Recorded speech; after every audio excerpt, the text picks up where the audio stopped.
Assalamualaikum warahmatullahi wabarakatuh. Nah, di video ini Ibu akan membahas mengenai senyawa. Senyawa merupakan zat tunggal murni yang dapat diuraikan menjadi dua atau lebih zat yang lebih sederhana dengan proses kimia biasa.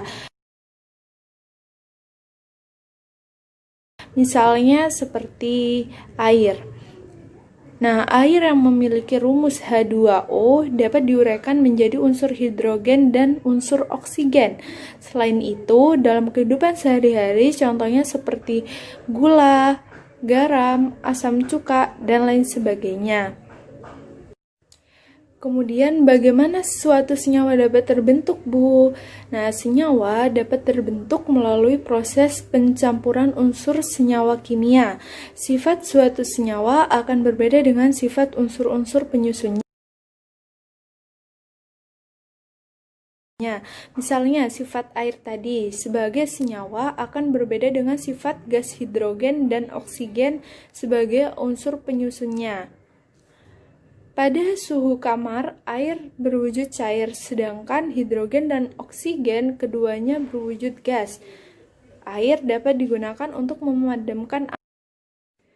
Nah, di sini Ibu memiliki tabel contoh senyawa dan unsur penyusunnya. Seperti yang pertama, air. Unsur penyusunnya adalah hidrogen dan oksigen.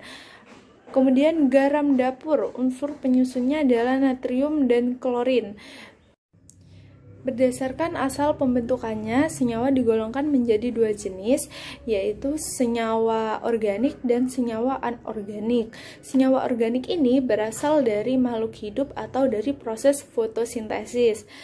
Nah, senyawa ini terdiri dari unsur karbon sebagai rangka utamanya. Kemudian senyawa anorganik berasal dari sumber daya mineral yang terdapat di bumi. Senyawa ini memiliki titik didih atau titik leleh yang relatif tinggi dibandingkan dengan senyawa organik tadi. Senyawa anorganik memiliki sifat mudah larut dalam air. Selain itu juga terdapat molekul.